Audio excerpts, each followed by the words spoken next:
Hello and welcome to Insurrection with Brenton Langle, formerly carried on the Starcom radio network, now carried on YouTube because radio is old media for boomers, and I am a hip young millennial that is graying it. Oh God. I'm your host, Brenton Langle, and I am joined by Vadim. Hey, it's Vadim of Creationist Cat, and we're going to talk a little bit about the debate that he just did the other night against Maddox, not the Maddox, but a Maddox. A lot of people got that wrong. Yeah, I was like, what, they got Maddox? And this is like the Kmart Maddox. Yeah, a lot of people in the comments are like, man, what happened to Maddox? And Maddox let himself go. And yeah. Funny. So this debate, now I took notes on this and went over it. I came in towards the end and thought you looked really good, and made a couple of comments. And then I came back and I rewatched the debate. And honestly, I really got to say, compared to your previous debate against Conspiracy Castle, this was like night and day. You were really strong in this one overall, in my opinion. Thank you. Yeah, you came in like I'm not saying that you did poorly against Conspiracy Castle, but he spent a lot of time talking and gish-galloping, and it just kind of went on, whereas you were much more not going to let that happen in that debate. And that's a hard thing to do because a lot of the time it involved appealing to the moderator. So first off, yeah, congrats. Thank you. Yeah, I use that as a learning experience. I both was trying to effectively balance not allowing gish galloping to occur, while at the same time trying to, because another kind of trap that I fell into over the course of the Conspiracy Castle debate was I got a little too emotional for my own good, in terms of like my strategies to kind of prevent his gish galloping, which didn't really work out. And I didn't dunk on him hard enough. There were a lot of things that I could say about that, but we're talking about this. This one, to an observer who maybe either didn't watch from the beginning or didn't hear what I had to say as it went on, might have seen like there were, I got a lot of comments from people who, and I don't feel like, at first I was taking these thoughts to heart, but I've gotten more feedback from people sharp people whose opinions I respect.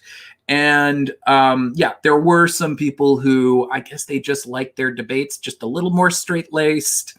And that, or it was a bad faith comment, because honestly, I have seen, sometimes I really wonder about like what world some of these people are in, because there's certain comments where like I will go into a debate and I really, in most of my debates, I try to be pretty cordial until I believe that the other debater is arguing in bad faith, or that they attack me. Yeah, that's the way that I am. I will try and, always inject humor, but not necessarily humor that's at the expense of the person that I'm talking to. But once they start throwing things at me, then I'm going to throw things back at them.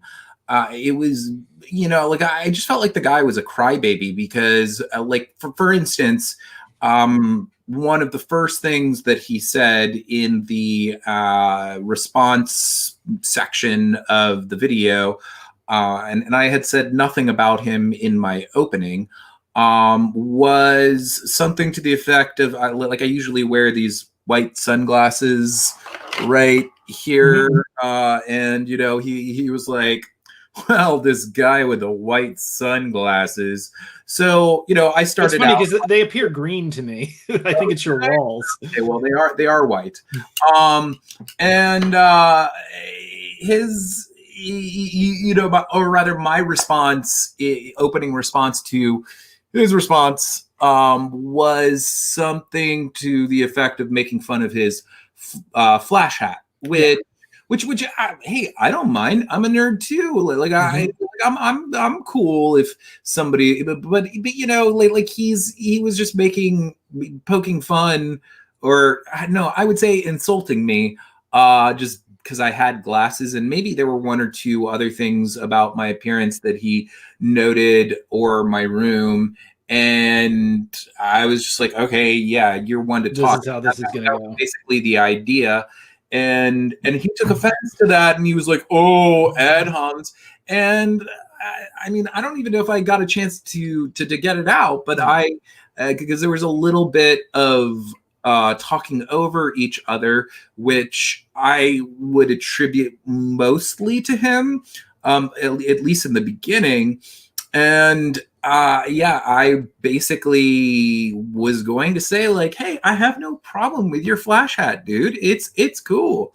Yeah. But, you know, like you're pointing out something eccentric about myself. You've got that too. Yeah, it's insecurity. And first of all, like, something people don't really understand about ad hominems.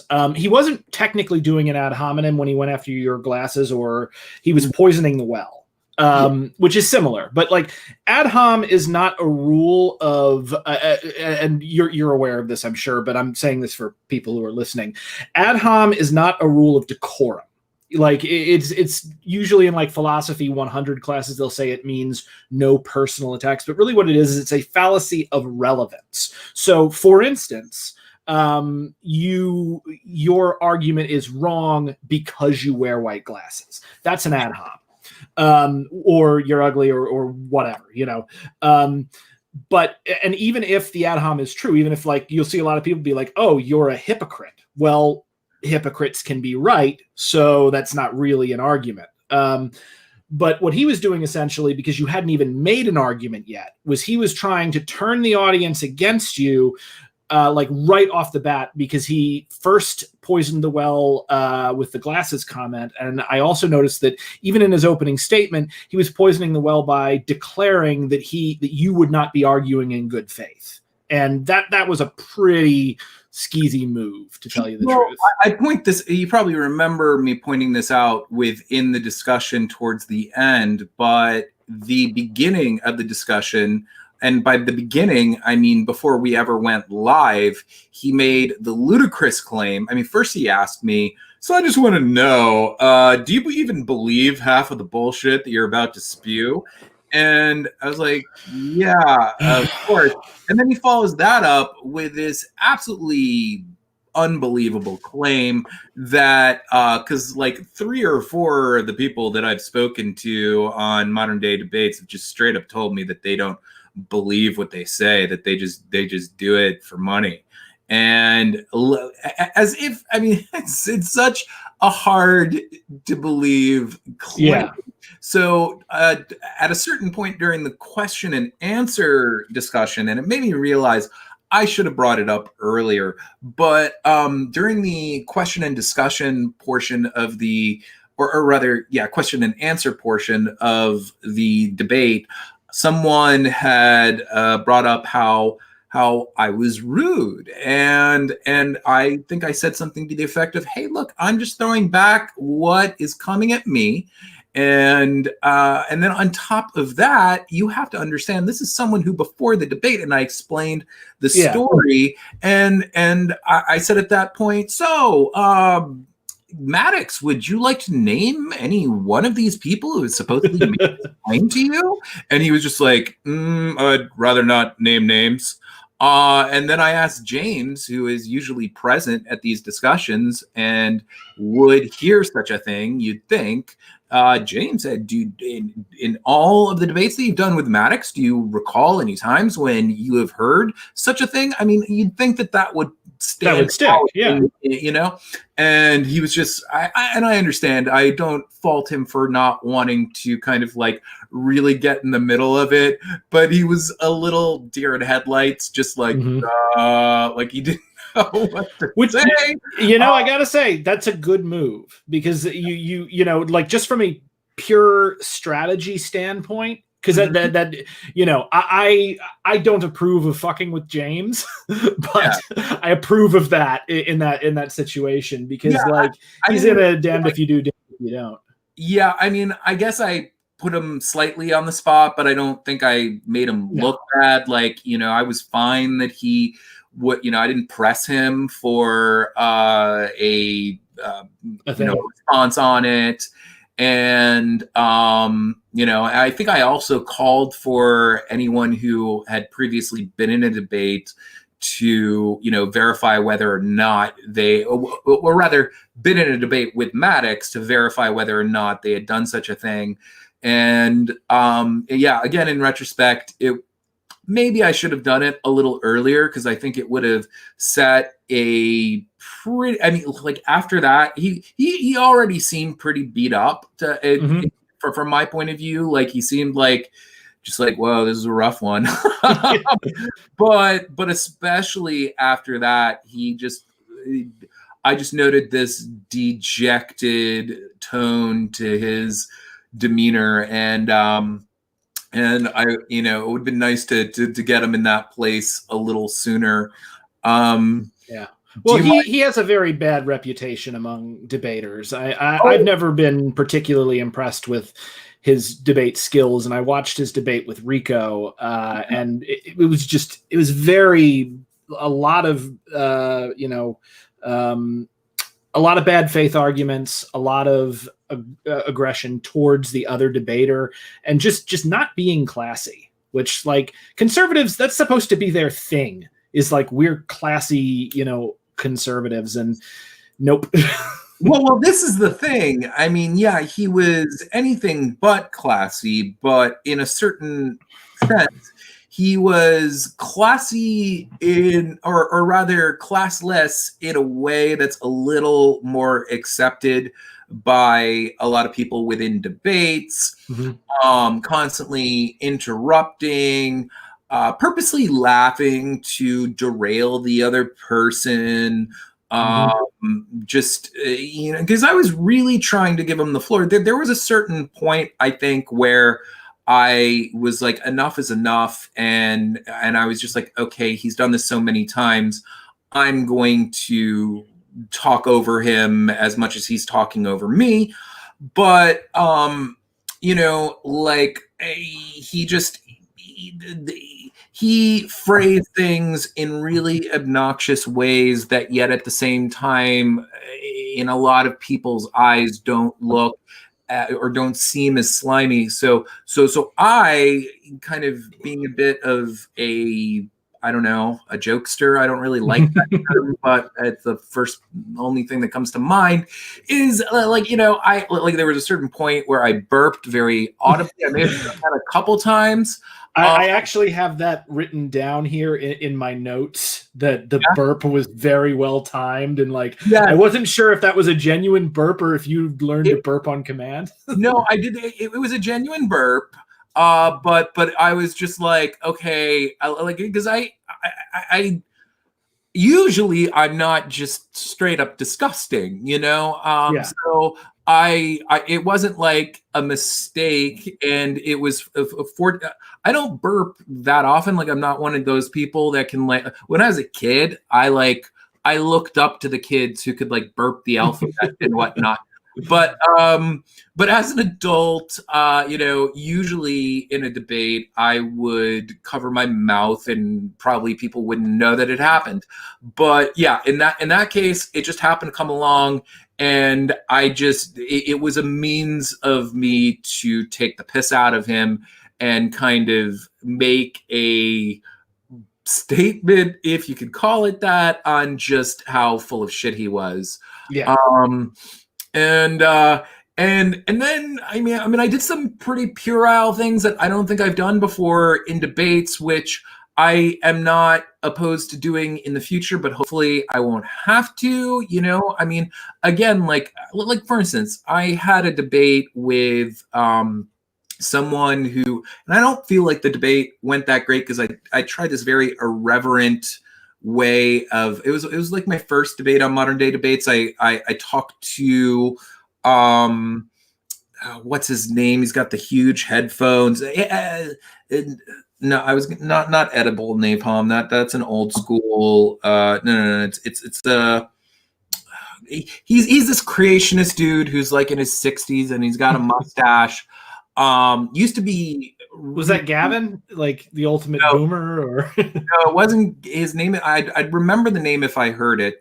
But wait. No, I think I know who you're talking about. Big black headphones and kind of a small framed guy. No, he's not a small framed guy. He's not. No. I mean, he's not a huge framed guy, but he's not a small framed guy. I am really disappointed with myself because he used to be a rather well-known YouTuber. We've got in the comments, we've got someone guessing Nephilim. Yes. It's Nephilim free. And so I had this discussion with him on the credibility of the Noah's Ark myth. And I would say that it did not go well with me because I kind of decided to just parody the whole thing. I won't go way into it because it's off topic. But my point is that was a discussion in which I don't much like the guy. Of course, we have tremendous differences, yet he was perfectly civil.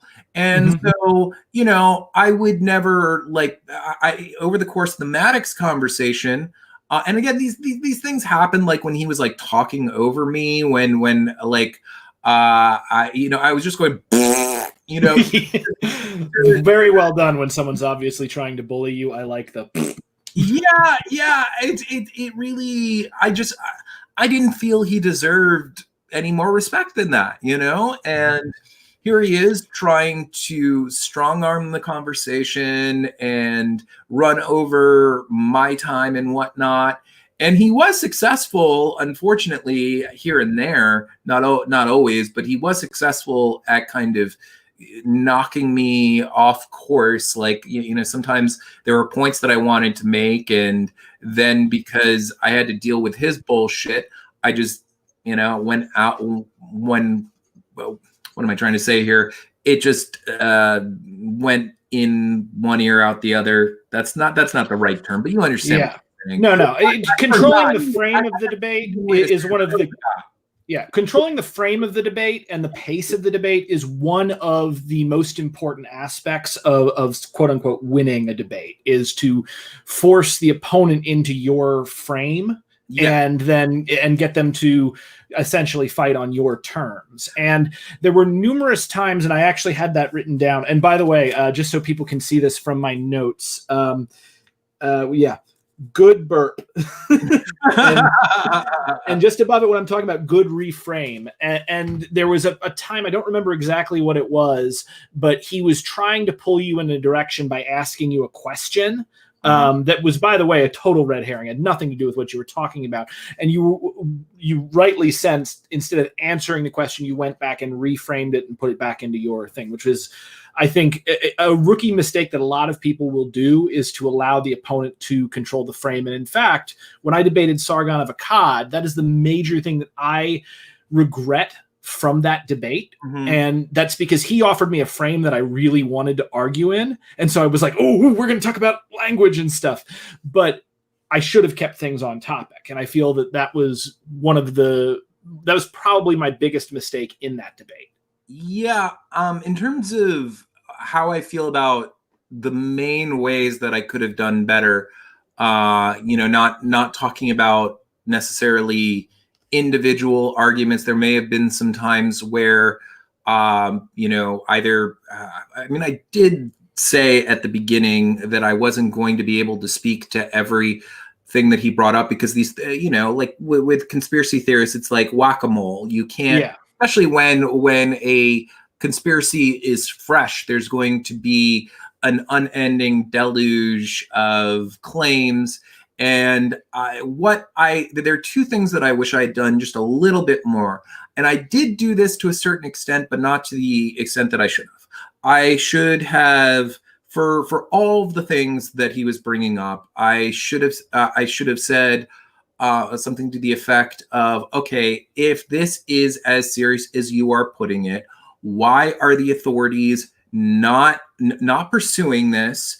And why is Trump, I mean, he's already made all these suits. Why do we not see any of this as part of his suits? I guess I also could have asked, okay, because really what he was doing is that because he was doing two things. He was sharing conspiracy shit, and then he was also showing a lot of numbers that just kind of looked weird. What's up with this?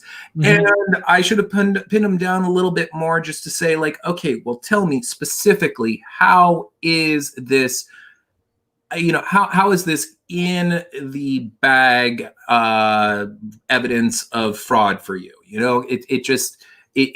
Well, all we have here is something that it's an argument from incredulity.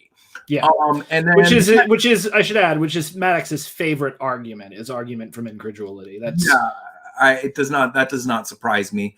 And then the second thing that I wish that I had done, and this is would have given me more opportunities to kind of steer the conversation in my direction, is that I should have just, because I did have a list, in spite of the fact that I did not research every conspiracy claim under the sun. I had about a dozen. I named 3 in the beginning, and I had several more. I could have just said, let's look at some of these claims that have been bandied about that are absolutely debunked. I would say that, in my opinion, the biggest gotcha moment that he had on me, which wasn't indeed a gotcha moment at all. I knew in the moment that it wasn't, but still it was like a difficult thing to contend with. You've heard probably about this mailman who got involved with Project Veritas.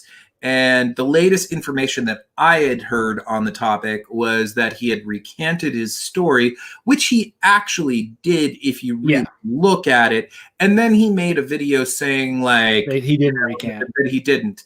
And Maddox did get to show that live. And I'm not saying that was like a huge win on his part, but that was a little unfortunate that I didn't realize that had occurred beforehand. I'm sure it made him look good in the eyes of people who are on his side, or idiots who are undecided. I don't know how you could be undecided on this. I don't know how you can believe it, but being undecided is it's almost weirder. It's like if you're decided, you're crazy enough that you'd probably believe this shit either way. And I don't understand how somebody can just be like kind of I don't know, maybe all these people are just like 13-year-olds who don't have developed enough sense of intelligence to like really figure it out. But anyway, I'm just saying, like, a lot of the modern day debate audience, and there's some great people in that. I've got some great ones that came over to my channel, but a lot of them, you got flat earthers, you've got flat earthers, you've got creationists, you've got new atheists, and you've got Nazis. Like those. So the ones who comment in particular, it's a specific personality type, and you'll note there were a lot more views than comments. I've never done modern day debates and not gotten a really large amount of. I'm not Jewish. I don't mind people thinking I'm Jewish. I had a lot of people saying, hey, it's the Jew. And then I also had people saying, hey, it's the F-bomb. I don't like saying the word. There was a very funny couple of comments in the comment section that were saying something like, why do all gays talk the same? Like they all, I remember that. They all have the same, lefties all have the same gay cadence. Like, why is that? And then somebody else responded saying something to the effect of, like, you know, basically like saying that we're NPCs. He didn't use the term NPCs. And I commented to them like, lol, I'm not gay, you dumb homophobes, but I'll take it as a compliment, you know, because I have no problem. I mean, whatever. If usually when people say you have a gay cadence, I think they would. I mean, sometimes it's because, you know, you kind of have that like RuPaulish, like fabulous kind of thing going on. But in my case, I think it's just because I speak very concisely, and with the exception of the times that I stutter, I'm reasonably well spoken, and that just translates as gay to these idiots. So I take it as a compliment, you know? Yeah. Well, I think also sometimes I've noticed, because of the way that you deliver your comedy, you do the thing where at the end of the sentence, your voice turns up a little bit in making it into almost a question. And I think, again, that's part of your humor. That's part of your personality. They interpret it as gay because they can't look beyond like the cult, like the very narrow definition of masculinity that was probably literally beaten into them in school. Like, there was even in like, we actually had this notice in the comment section of Friedman versus Wolf. That was an interesting comment section, but even in that one, I was reading in the Friedman versus Wolf, I was reading the super chats, and one of the super chats was blatantly anti-Semitic, and I edited that out because I recognized dog whistles that James doesn't. But like, and just asked the question. It was like a guy, he was like, the actual question he was asking was like, does Marxism like care about the family and the nation? And I was that was what I translated it as, but like really it was like, why does Marxism not care about the family and the nation? And then just going into weird, you know, Nazi dog whistles about Jews. Another thing that was funny in the chat, it's like these people will take any visual thing, or I mean, it could also be just, you know, based off your voice, but they'll take anything that they can and try and use it against you. You know, like I was wearing a Run the Jewels shirt. Run the Jewels is, for those who don't know, just in my opinion, one of the best hip hop group duos out there today. Fucking great shit. And anyway, I was wearing a Run the Jewels shirt, so there were Run the Jews comments, and then there's but more than that, there was just a lot of people saying like, Run the Jewels sucks, and you know, and I don't know, it's pretty easy to dismiss at least your sense of taste at that point, because they're just so, to me, objectively awesome. If you like hip hop, probably those people, their problem with them is either they just don't like they don't like black people. They don't like, and Run the Jewels is one white guy and one black guy. It's either that or they just hate their politics. They are super lefty, but their shit is dope. And I'll have to check it out. And yeah, it's great. Are you familiar with Killer Mike? I mean, Killer Mike. I am familiar with Killer Mike. Yeah, so it's Killer Mike and one other guy, and usually, I mean, DJ Shadow does a lot of beats for them, but it's really like it's really fucking powerful and politically like charged stuff. I mean, I think it would be right up your alley if you enjoy hip hop in general. Anyhow, my point is that there were also all these people who are like, Vadim likes Run the Jewels. He's obviously like an establishment shill. And yeah, it's just so weird because it's just like, I mean, they're not that, they're popular, but they're not that popular, and they definitely have a message which is, you know, pretty for the most part, you know, I mean, like they they've collaborated with Rage Against the Machine, Killer Mike. I mean, if you know who he is, he's politically like very much a Bernie guy, and I love that. I love that meme, by the way, off the picture of Killer Mike and Bernie back from 2016, where they're in they're in like the restaurant. It's like they're both looking at the menus, and Bernie's like, "This place got grits," and he's like, "I don't know, Bernie. You can see." I haven't seen that one, but anyhow, I guess that's a little off topic. No, but it shows. Here's the thing: it shows how much they don't understand the left and they don't understand the establishment, because Run the Jewels is not an establishment band, and like the idea, I mean, I'm just going to point this out, Vadim. I don't know if you're aware, but you run a YouTube channel in which a cat was zapped by God through the internet and flies around blasting things with laser eyes. That is the most non-establishment thing I can think of.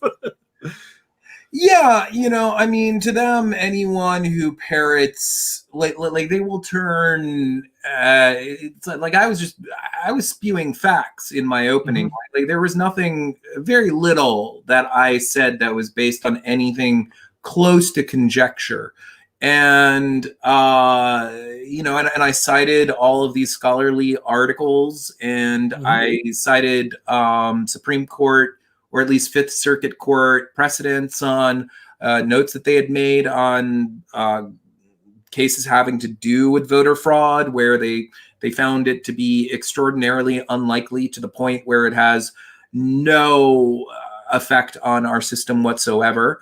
And, things like that. And then like one of the first things that Maddox says is like, yeah, we basically got a bunch of leftist talking points there.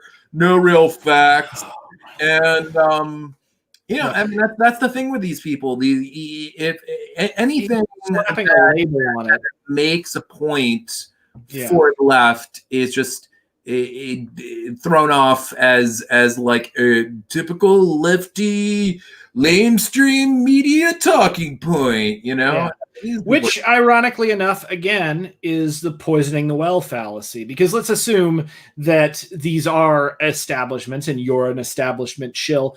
Being an establishment shill does not mean you are incapable of speaking the truth. That is one thing that I would have liked to have seen pointed out, that he can just label something as coming from some place we don't like, but that doesn't actually disprove anything. Right. There was a couple things I did want to bring up. So I really liked your opening. The fact that you opened with a joke was really good. The leaning back in your chair, that was a Chad move. And you'll notice that as you got a bit stronger in the debate and Maddox felt weaker, he started leaning forward and bringing his shoulders in. The body language was very clear. So especially when he was throwing hate at you, you were leaning back, you were enjoying yourself. And this is a thing that I will like coach people on. Like I used to handle like fundraising and stuff for people. And I used to train people to do it professionally. And I'd be like, do not lean forward. When you lean forward and you bring your shoulders forward, you choke off your diaphragm. It changes your voice and it makes you feel like you're not in control and you're under attack. Lean back, smile, like people can hear a smile. It will change like the tone of your voice, and people don't know that they noticed it, but you know what? Their brain did. They also probably won't notice that he leaned forward necessarily, but they'll notice that he seems a little less comfortable. Yeah. And similarly, you seem more comfortable. Okay. That's a good note. Yeah. Now, another thing that I wanted to point out, and this you did a pretty good job of, but this is something that I am really big on in debates and just in general in any kind of persuasive speech or communication. Rule of 3. Human brains lock on to sets of 3s. If you give a piece of data or information and you give just one, it means you're insecure or you're lying. 2 pieces of information tend to give the impression that you're just insecure. Maybe you're not lying, but that's all you have. 3 pieces, that is enough for the human brain to latch onto and remember, and also assume that you have more. If you go beyond 3 and you start listing more things, people's eyes roll back into their head. They don't remember what you've talked about. So even if you need to list things or present pieces of evidence, try to present them in sets of 3s. Okay. Yeah, and you did that in some instances, but in others, like you had so much great data because you'd done so much research that you were like 1, 2, 3, 4, 5, 6, 7, and it's good on like replay, but people do stop listening. Okay, yeah, I hear you. But yeah, I mean, overall, the only other big note that I had, and you did this halfway through. But I would have liked to have seen it earlier in your opening statement, was you needed to offer a counter narrative, because he was giving the narrative essentially of this is, this is bullshit. Now, because of this reason, and this reason. Now that can sound compelling if, you're not educated on it or anything. He's got a story that he's telling, that this is voter fraud because of this. What I saw, not in the opening, was you were disproving his individual points. And at times you did offer a counter narrative, which is you're just butthurt and you're dosing on copium. But it took a little while to get to it. And that's actually why my comment, when I pointed in about the, I came in and I commented, like, because he was saying that in the states with the Democratic governors that swung for Biden, clearly that means that the governors interceded and cheated for Biden. And that's why I came in and was like, you mean to tell me that a state that voted for a Democratic governor swung for Biden? Yeah. Shocking. And so he didn't even have a response for that. He just had to go argument from incredulity, just kind of a pshaw, because the brain can latch on to that counter story. It doesn't even necessarily have to be a good story, but that it is a story is something that people can understand a little bit more than facts and disproven facts, if that makes sense. Okay. Yeah. But yeah, overall, let's also see, I have written here, New York Post is a garbage source. Yeah, it is. It is a garbage source. I mean, they were the ones who printed they were the only ones willing to print the Biden, the stuff about Biden's son. And yeah, I lived in New York. I'm very familiar with the New York Post. Yeah. Every now and then they don't print total shit, but yes, they are known for. I mean, it's Murdoch owned. It's clear what their agenda is. And I mean, same thing with like Project Veritas, and you did a pretty good job of this. This is me just personally, because I have a bone to pick with Project Veritas. They've been caught lying multiple times. They've been caught, and like James had to settle lawsuit. Like the thing that put him on the map, the Acorn sting, where he dressed up like a pimp. All about it. Yeah, I probably should have taken down James O'Keefe and Project Veritas. I probably should have. Hang on, because that is still off topic. But you can point that out. These are, by the way, very minor things. It's more of a style thing or a hindsight thing than a issue in the debate thing. Because in the moment, there's always something. It's good to hear these things, definitely, because you just.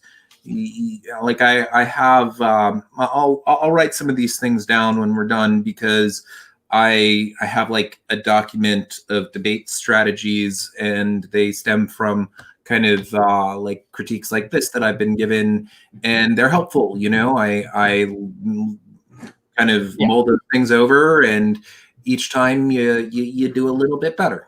Yeah. Hopefully. No, absolutely. I would have also asked for the relevance with the voter ID law. Yeah. Well, I think I did by saying like this is completely off topic, but I didn't.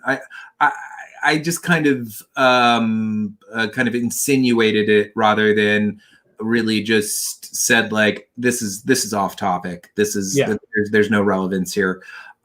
So yes. Yeah. Well, and that's a tough position to be in too, because if you don't answer the red herring a little bit sometimes, like unless you have a very strong way of saying that, it can sound like you don't want to talk about it because you're afraid. Also, it's a bit of bait because the conservatives, they love that voter ID talking point because like it sounds on its face if you have no idea what's going on. It says, yeah, everybody should have an ID to vote. In fact, it's a really bad idea, and it's used for voter suppression because not everybody can get an ID. And like when he's like, oh, well, they'll give you a free ID. Yeah, but then you have to be good at paperwork to go in and figure out all that shit. And like the fact is, and you have to have time to learn about that and to figure it out.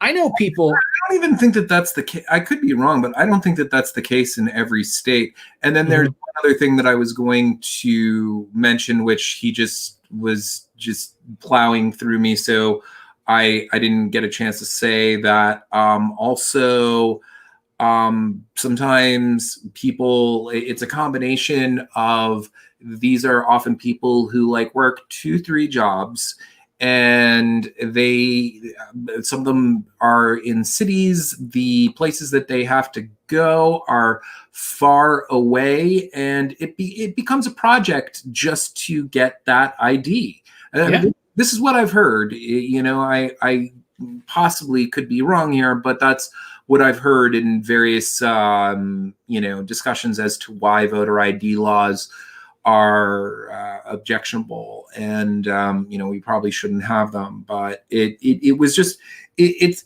sometimes, like I'm the kind of guy who has a somewhat like spot on memory when it comes to super nerdy things that I'm really into. And there are certain political topics where I retain the information a little bit better because I just have my interest is just very strong on those topics.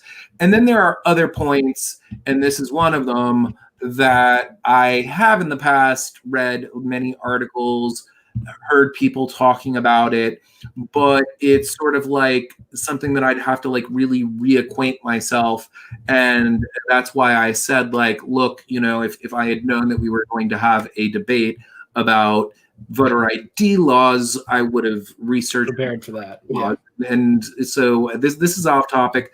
I do agree with you. Yeah, like I could have done a bit better with kind of just deflecting. I mean, most of the time you don't want to deflect, but you do want to deflect if somebody is bringing up like just a red herring or something that is just not pertinent to the discussion. So yeah, well, also like it's also partially about knowing the individual debater and knowing and like having the time to research them and knowing like exactly how they're going to do something. Like Maddox, he has this habit that I've noticed, that what he likes to do was he'll come up with a red herring, and it'll usually be something like, let me see if I can do my Maddox impression and get as bald as he definitely is under that cap. No. His promo pictures, he has a nice head of hair. Yeah, and I'm sure that's not the case. Yeah, but well, it's fair. Like my promo picture, which I will say, James pulled my promo picture off my Facebook, and it's like a promo picture from 10 years ago. Okay. But I'm happy about it because I remember right before the debate with Friedman, when me and American Johnson debated Friedman and then Mike Humor at the end, some guy in one of the things was like, dude, that one guy looks like a complete alpha unit. This should be settled with a fist fight. And I'm just like, yeah, I'll take it. Yeah. So anyway, yeah, I'll take it. 10 years ago, I looked a lot closer than now. But I apologize. I just yawned. I didn't mean this. Sometimes that can come off as rude. I'm just I just tired. Sleep last night, so it's not a personal thing. No, it's fine. I didn't even notice. So that's good. I'm glad that you had that.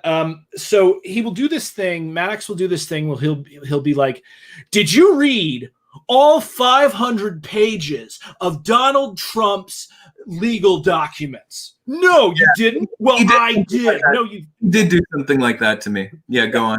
It's like, well, first of all, no, you didn't. And even if you did, that has nothing to do with the discussion here. What he does is he will pull out a random red herring that is at best tangentially related to the discussion, put the person on the spot and be like, did you read this? Or do you know about this thing? And what will happen is it will throw them because they'll feel like they have to answer that question when really like the answer to that is, no, I didn't, you idiot. Why would anybody do that? And of course you'd be like, well, you wouldn't. But like, it is literally just a trick. And it's just so that he can posture and project what he thinks of as strength by forcing the other person to admit they don't know something.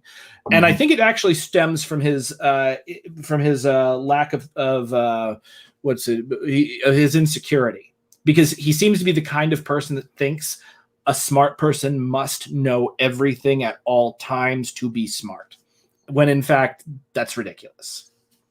Yeah. You don't have to read all of the court documents having to do with Russiagate to have some sort of understanding of what occurred. I believe Russiagate came up somehow, and I was just like, what? How is this getting into come into the conversation? But yeah, you did a good job of answering that, by the way. So there's a couple things real quick because we're running low on time. Yeah.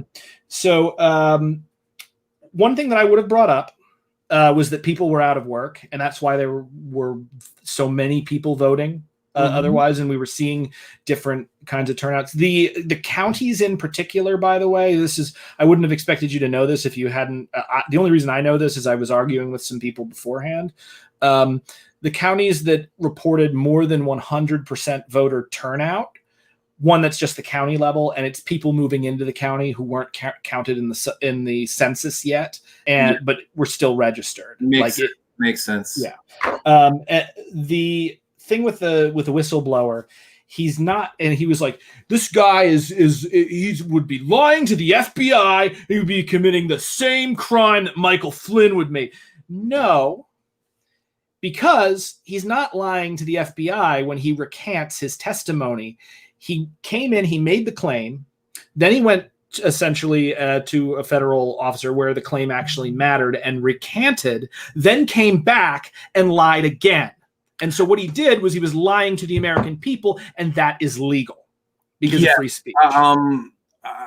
I actually, funny enough, earlier today I was in another discussion about voter fraud, and there was not someone he's not a lawyer yet, but he's about to take the bar, and he did bring that up. Yeah, I mean, really my response to that was just like, because he was just like, so we're supposed to believe that there would be these stiff penalties for, if he was lying, and we're supposed to believe that he's lying. And I was like, yeah, because people lie and they're dumb. And then on top of that, it just doesn't wash, because he's obviously accusing way more people than this mailman of being part of some insidious conspiracy. And so like, I should have turned the tables on him. Wait a second, you mean to tell me that you think that Nancy Pelosi could, think of the penalties, like there's no way this could happen, just it's just really bad thinking. And I wish I had kind of turned that around. That was an opportunity that. Well, it was an opportunity, but you can't hit everything. I will say, by the way, so he brought up Dianne Feinstein, and this is really big here because Dianne Feinstein is one of the worst examples of a Democrat in the freaking country. The only have you ever listened to The Dollop with Dave Anthony and Gareth Reynolds? No. I would highly recommend checking them out, particularly an episode that they did called, it was a deep dive. Called? Say what? What is the name of it's a The podcast? podcast, yeah, it's a podcast called The Dollop with Dave Anthony and Gareth Reynolds. They're two comedians, and it's an American history podcast where the one comedian will tell a story from American history and the other one reacts. Mm-hmm. And so it's really funny, but it's also like really insightful and lets you in. And they have one called Dianne Feinstein and the Flag. And here's the thing about Dianne Feinstein. You got to remember also, and this is a deep dive into her history. I won't hit everything, but the big things, the broad strokes about Dianne Feinstein. One, this is the senator who told a group of children who met with her, like freaking 10-year-old girls who met with her to say that they are concerned about global warming and will she do anything to help? And she's like, no, fuck you. Like, she is a horrible human being. Oh, I think I remember that. Yes. Yeah. She is also insanely rich and would be a Republican were she not in California, where only Democrats for the most part can win. She would not hold elected office, except both of her bosses were killed. Harvey Milk was one of her bosses, and the other boss I did not know that. Yeah, the other boss was actually killed at Jonestown, and she literally just inherited her position and has stayed with pure political. Where something's rolling down a hill, it keeps going. Inertia. Okay. Pure political inertia.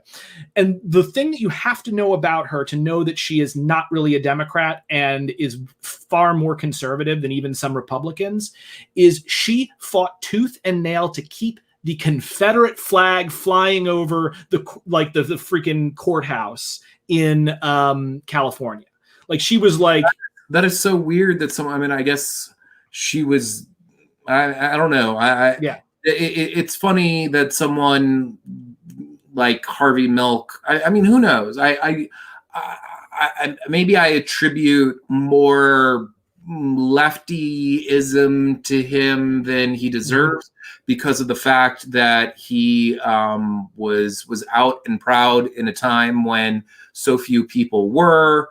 And that was kind of a at the time kind of a rebellious thing. So I don't know. I guess she didn't work directly for. I should make this clear. She didn't work directly for Harvey Milk. Okay, all right. She was essentially like, she was a rich woman who bought her way into politics and was in a position where she was third in line behind this one very beloved lefty guy. I can't remember his name, but he died at Jonestown, like I said, and Harvey Milk.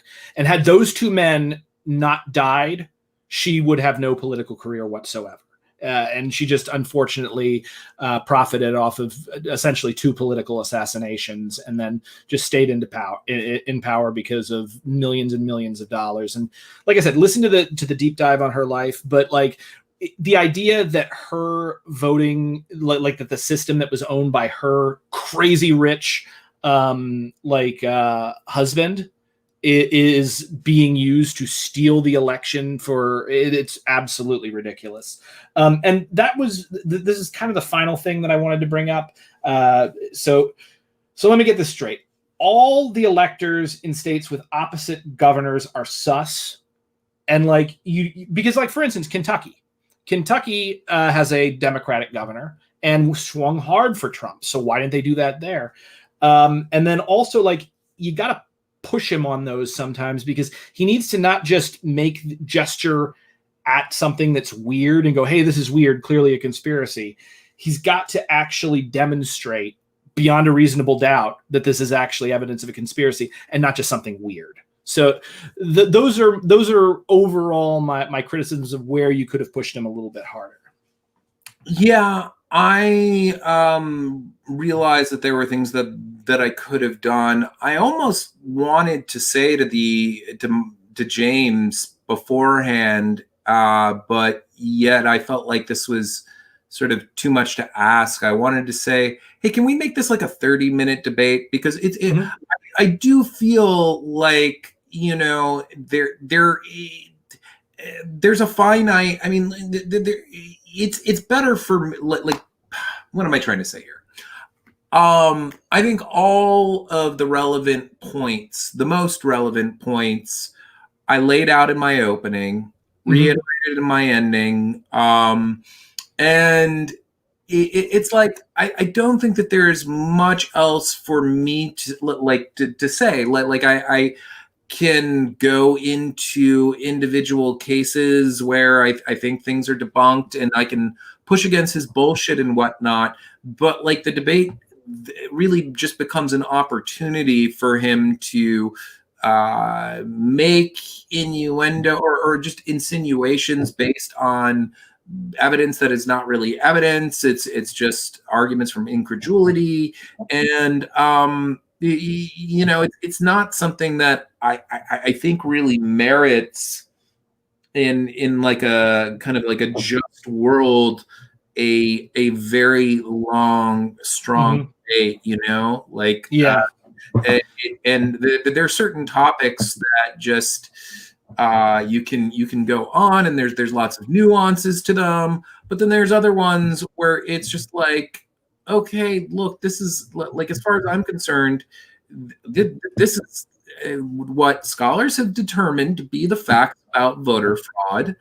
He tried to make the case that because of the fact that we are in a pandemic, that makes us more susceptible to it. And I did say, like, well, you just have not demonstrated, you cannot demonstrate why that is.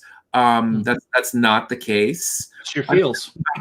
I would think, if anything, it would actually, well, I don't know. I can understand a case for why it would think things would be tougher in a pandemic situation, actually, to achieve voter suppression and whatnot.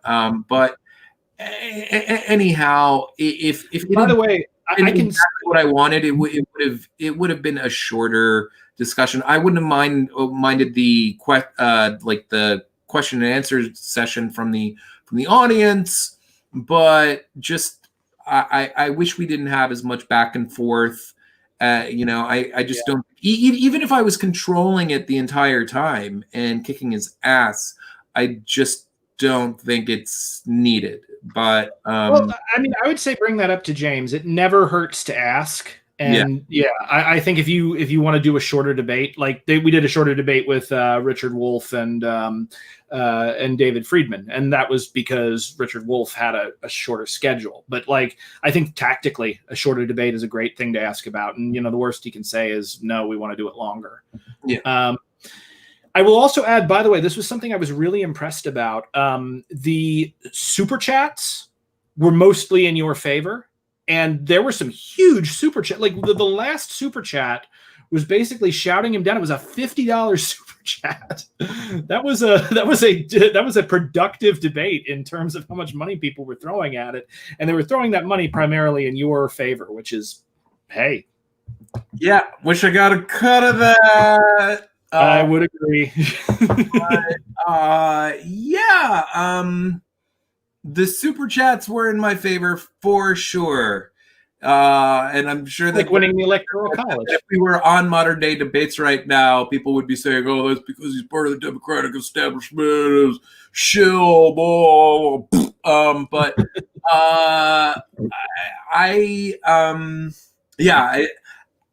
the chat was not general. There were a couple people there who were kind of really on my side. There were some people, I mean, of course, we've talked about, like, I'm discounting all of the reactionaries, right-wing lunatics, Nazis, all those sorts.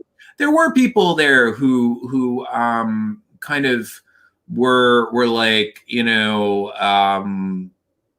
I think there are just some people who just really, they're almost offended when they don't get a straight-laced debater who is a little unorthodox like myself, and therefore there were some people that I lost who I think were on my side, and yet somehow were offended by my behavior. And it's just funny, like, I'm actually like an extremely for the most part, I'm, unless, again, like we talked about, unless somebody throws something at me, or perhaps like I can't imagine actually accepting a debate with a douchebag like this. But let's say I was in a debate situation with Nick Fuentes. Okay, I might go into that with something because he's just such a notorious slimeball. Like I don't need to establish that, and it wouldn't much matter if the guy was. In fact, I would assume if he was being extremely polite to me, that was like somehow a tactic to butter me up in order to get something in his favor.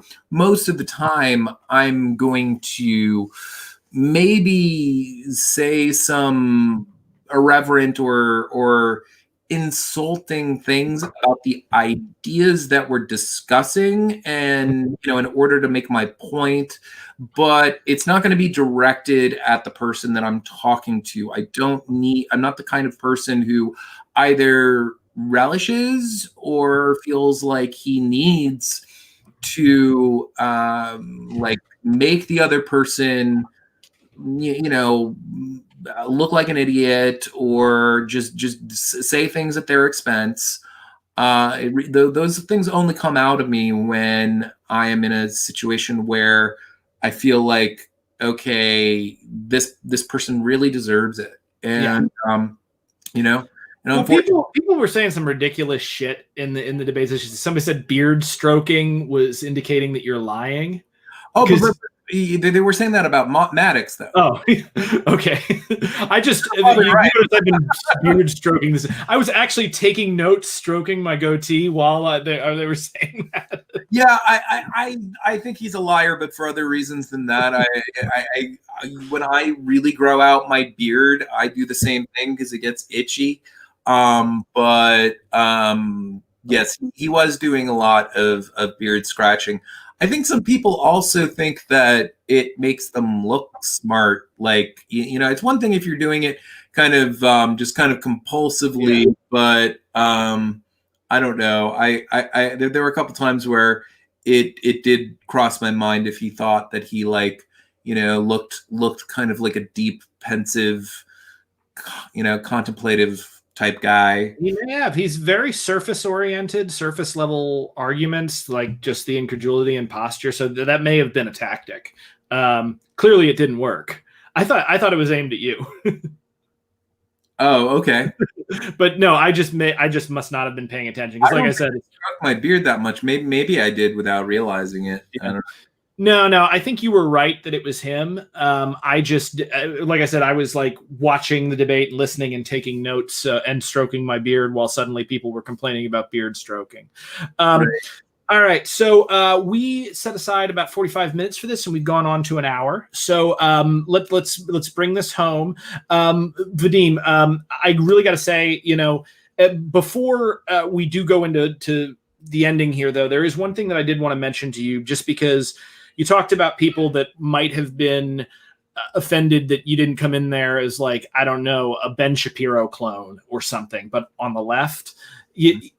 This is something that's really important to me, is that communication is about us being ourselves and taking these things that are unique to us and sharpening them and bringing them out there.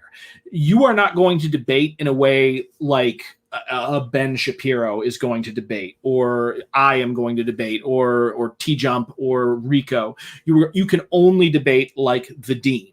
And you are at your strongest, and this is one of the things that I thought you were really good at in this debate, because you were being yourself. And that involves being a little irreverent and offbeat, because that's your sense of humor, that's your personality. Let that shine. Yeah, another thing that we didn't touch on is that everybody thought I was drunk off my ass. I honestly only had 1.5 beers. Like they were tall boys, so maybe at best I had the slightest of buzzes. I don't even think I had that, to tell you the truth. But a lot of people just, I guess the combination of just seeing me swig from a very large, I have this big ass, like kind of comically large It was a good prop. Yeah. So I think the combination of that and just the fact that I'm weird. Also, another thing that people did is that when I went to the bathroom to pee, there were a lot of people in the chat saying that I was like doing blow, and so I like, yeah, they're. I think they were just looking to say stuff because, like, somebody who's drunk and somebody who's on blow are going to be very different. True. Nazis, as a tactic, I've noticed, will accuse. They've done this to Destiny, but they'll accuse you of being on Adderall if you seem like aggressive. Okay. So yeah, I think you just have a laid back personality. I've been accused of drinking. I drink like fizz seltzer. Mm-hmm. And people will accuse me. I remember when I was arguing with neo-Nazi JF Garape. He's such a piece of shit. He like tried to get into like a whole bit where he was like, "Oh, I'm talking to fat beer drinking communist," and at the time I was just like, ad hominem, and I really shut him down. But I was like, "Did you think I was straight edge? He drinks. He's like he fucking drinks wine. At least I know that because he." Anyway, go on. Yeah. No. It's just accusations that someone is in an altered state of consciousness for the debate. I think that's just a bad faith way to try to take somebody down. Oftentimes, when I debate, by the way, there's two things that I am on. I am on seltzer water and CBD oil. Yeah, honestly, I don't always. That was my first debate where I decided to like have a beer there, and I had a couple because I don't know. I was just like, you know what, I want a beer tonight, and I found nothing wrong. Like I would never get like super drunk for a debate. Like I would maybe I'd do it. No. I would do it if it was just like some sort of like loose hangout sort of thing, there's nothing wrong with that. But I don't like it's a combination of professionalism and then also I take things seriously enough where these conversations matter to me to the extent that I don't want to sabotage them by like I wouldn't get high in any way. I wouldn't do any of those things because I don't want to ruin my performance, and especially if different people react differently to getting high. I have no problem with getting high, but I'm one of those people who's just like really unable to form sentences properly when I have a decent amount of THC in my blood. So I definitely wouldn't do it for that reason. Yeah. No, I know what you mean, and so. I mean, we're at an hour 7. So do you want to plug your pluggables? Where can people find you? I hope you do another debate because I think like the improvement that I saw between the Conspiracy Castle debate and this debate was huge. And say what? I said thank you. I've also had the opportunity, aside from this, to partake in some. Oh well, we did one together. We did the Hippy Dippy podcast. That was fun. And that was fun. And those are really helpful because, it's like, for those who don't watch it, it's basically 4-on-4 for people who are on various spectrums of the left against 4 people who are on the right, usually loonies. Yeah, we had that Proud Boy. Yeah, we did have that Proud Boy. I wonder what he thinks about did you hear about how the one of the heads of the Proud Boys just like went mask off and said something to the effect of like, I'm really tired of all these like token blacks and I forget exactly what he said, but it was worse than just that. Like he said a few things that were also like just pretty anti-Semitic. And it's interesting. I don't know. I won't go way into that because that's like a whole can of worms. Well, and then also, like, what, 3 Proud Boys started a fight the night of the thing and then got stabbed in DC. I didn't know about that. Yeah. I hadn't heard about that. But my point is that those have been also good for my debating skills, because those are sort of like low pressure debates where you can kind of chime in, usually reasonably sometimes it's hard to get a word in edgewise, but for the most part you can kick back and let other people do the work if you don't have, so it's I found those very good for helping me kind of refine my debate style. And of course I'm going to continue doing them. I think I'm going to, like, I'm purposely the Conspiracy Castle one didn't go quite as well as I would have hoped, but it didn't go that badly. I feel like I did kind of in that discussion. I feel like it was all optics. I was doing like I said a lot of things to really shut down his arguments if people were really thinking, but I was doing certain things that project insecurity and whatnot. And so from an optics standpoint, I did fairly poorly in that debate. So, but the point is that I am picking deliberately, maybe this is kind of a little wussy of me, but I'm deliberately picking things because I am pretty up on 9/11 stuff, and I'm deliberately picking things that I think to myself, okay, this is a debate. This is a debate topic that I think that like I can pretty much have in the bag. I will graduate to tougher debate topics. I just really want to feel secure in my debating prowess, if you will, before I go into those things. And there are certain things that I'm just not going to touch because, I'm not one of these people who feels like I have to be able to debate every single topic under the sun. And if it's something that I'm just not that well versed in, or you're not going to see me, like I probably, even though that I very possibly could, I don't think I'd take on a debate on evolution, for example, because the thing is that I know like the arguments against it are piss poor, yet at the same time, I just my mind, there are very few scientific arguments that I can really kind of like just master the kind of rhetoric that you need to use in order to kind of put forth those successful arguments.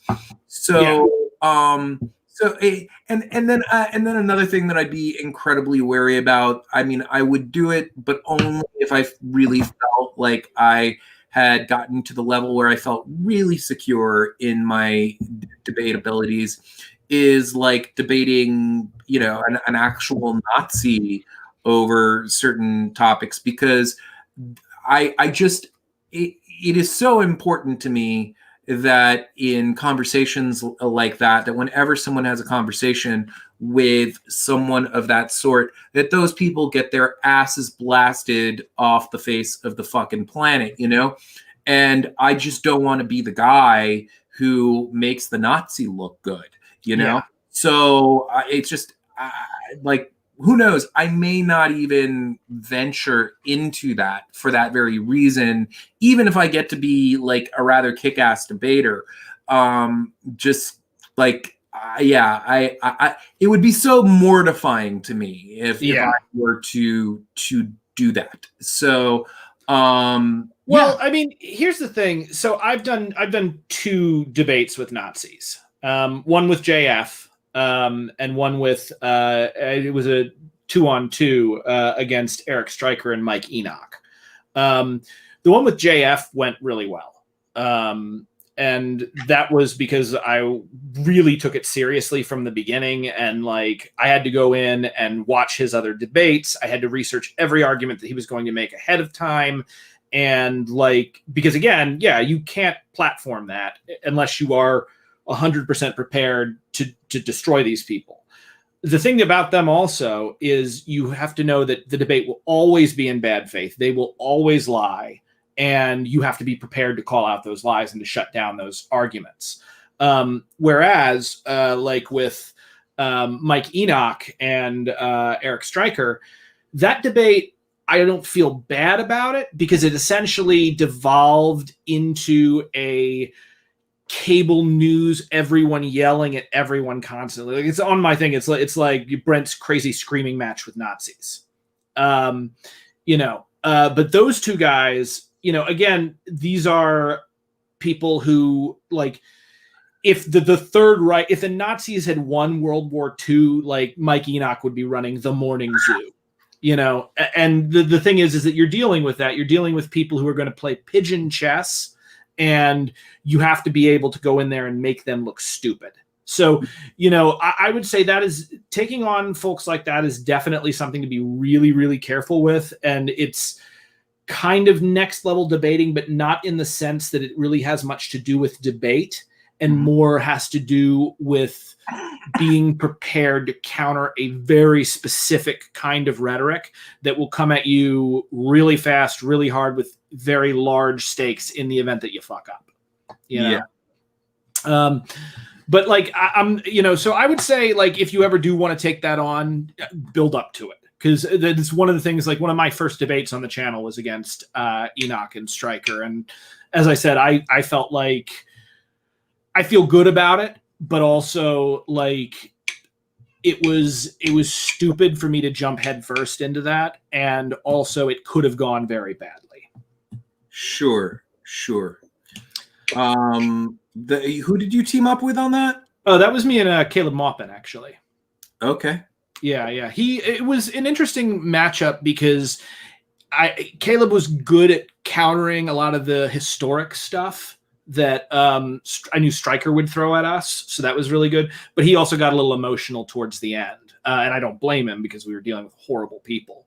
But again, like with debates, a lot of the time emotion, like ethos and pathos, I think is really important, but you also don't want to come across as, triggered, quote unquote, or because it can sometimes make you look weak. Like in my debate with T-Jump on Black Lives Matter is probably the most emotional I ever got in a debate. And it's because I like T-Jump and it like actually hurt to hear him say this awful stuff about black people. And so like, I really went at him hard at the beginning of the debate, harder than I otherwise would have. And it would have been different if I was against somebody that I just thought was just a piece of garbage, as opposed to somebody that I generally like, but has a really bad opinion and doesn't understand why that opinion is so bad. But again, like the emotion made me feel like I did worse. And I don't think it was a bad debate, but I think overall it's one that if I had to say like what's my worst debate so far, I would have said that one. Right. Okay, well, I should probably, unless there's in the chats. Do we have questions in the chat? I did have a quick one for you. This is one from Mustache Bob, who actually said, I thought Vadim and Thought Slime were the same person for longer than I care to admit. Oh, yeah. My long lost twin brother from another mother. That is, I brought it up in videos, and I am back to my regiment of walking a few miles a day, and that will translate to soon getting back into jogging. And so I am hoping to get svelte, and then I think those comparisons. And hey, he's nothing wrong with the way that he looks. He's a perfectly adequate looking gentleman. You just hey, cute guy. But I mean, mean, he looks like me. He's handsome as hell. Yeah, I think that some of those comparisons will, as I get more down to my fighting weight, the fat on my face will melt, and I'll have a sleeker jawline and just be a fucking Chad. Yeah. Anyhow, anything else from is that it? I don't see anything else that was like a question here. A lot of this was just comments on what we were talking about. Cool. So yeah, where can people find you? What are you doing next? I mean, Creationist Cat is the current name of the channel. It is going to be rebranded to Hey It's Vadim, but you can easily find it at any time. Find it now under Creationist Cat. You can follow Creationist Cat on Twitter, although he barely ever tweets these days. I'm at Vadim Newquist, and if you look up Hey It's Vadim, you'll probably find me, I would think. I mean, it's if anyone cares, it's at the way that my name happens to be spelled right there, Vadim, and then N as in Nancy, EWQUIS as in Sam, T as in Mr. T. Yeah, I tweet a fair amount from there. It's a decent way to get in touch with me. So yeah, that's and in terms of what I'm working on, I have a video that I'm pretty psyched about. CC isn't involved. It's a Hey It's Vadim video, and it's titled, are you familiar with the Amazon Prime show The Boys? Yes, I am. Yeah. Being a comic guy, you're comic as well. It's the running video title is The Boys and American Exceptionalism, and it explores themes of American exceptionalism throughout mostly the series, and also kind of through the experiences of about 4 or 5 key characters. And I really am convinced that the overarching theme of the show is whether or not they intended it, and they probably did, because the comic itself, Garth Ennis was the writer. He was very it came out 2006. He was very influenced by 9/11 and kind of like the ramifications of all of that. And I do think that the show has so much to say on so many levels: consumerism, celebrity worship. But more than anything, to me, it's a tale of the dangers of American exceptionalism. And I'm making it's probably be a long video. I'm thinking it's going to be anywhere between 40 to 50 minutes, but I'm working on it right now, and it's fun. I love the material. I am a huge fan of the show, and I like the comic as well. Although I do think that they elevated the material for the show, and I would agree. And yeah, that's going to be the next video. Hopefully, will be out sooner rather than later. And then CC is eventually. Right now, I'm kind of in the midst of getting some materials that I need, like some YouTube celebrities, probably some of varying degrees. Gonna have a sequence with them, but CC is it's his. It's not his. The plan is to bring him back here and there as a guest, but this is the final CC video. It's in one of the previous videos that I did a video on cancel culture, and towards the end, CC learns that he's canceled, and he's very surprised to hear, and it's sort of like a dramatic cliffhanger, to be continued, and that is going to be what I'm talking about is the the continuation of that. And once that video is up, probably the day of or a day later, I'm going to officially rebrand the channel. And from there on in, it will just purely be, hey, it's Vadim stuff. There will probably be a couple of videos that are some videos that I haven't published, maybe a couple of best ofs. I'm not exactly sure. The month that leading up to his swan song.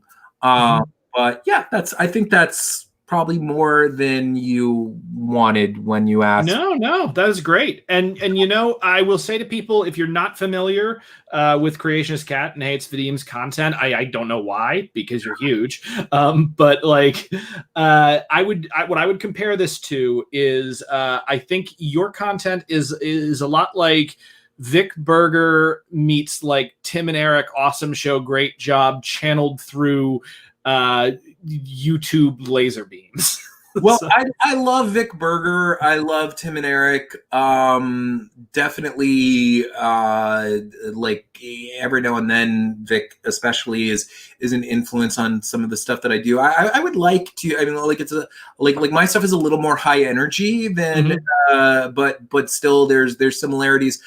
You're really hitting the nail on the head, though, with the general. Like the way that I usually discuss it is that I say it's sort of like both lefty political / pop culture commentary through an Adult Swim like lens. Yeah. So you know, the Tim and Eric thing just that hits it. You know, and it is fairly unlike most channels on the internet. Whether it's me or CC or both of us in the video. So yeah, check it out. There's good stuff to be found there. If anybody enjoys dunking on the quartering, we did a video recently that I think is pretty, at least pretty damn funny. Maybe I'm blowing too much smoke up my ass, but no, that I remember that video. That was funny. That one, and you outing Sargon's Twitter, which was recently banned again. Yeah. By the way, just because we did bring up comics. So my comic series, Snow White Zombie Apocalypse. I meant to bring this up at the beginning and forgot, but we are launching the Kickstarter for Snow White Zombie Apocalypse #3. It's going to start early next week, probably Monday or Tuesday. We've got 30 days to hit our goal so that we can bring issue 3 to you guys. And this is a Ringo nominated comic series. It's Snow White awakens to Prince Charming's kiss 28 days after the zombie apocalypse. The 7 dwarves are dead. The prince is polyamorous, and they've got to survive in this insane world where we're working in blood, sex, kung fu, dark fantasy, and gender politics. So definitely check it out, and thank you for liking the page, Vadim. I really appreciated that. Oh, no problem. Everybody else should do the same. So thanks for having me on, everyone. Thanks for watching, and I guess I'll catch you on the flip side, Brent. Absolutely, dude. Always a pleasure. And great debate. Seriously. I think it's your best one yet. All right. I really appreciate it. Absolutely. All right. Bye, folks.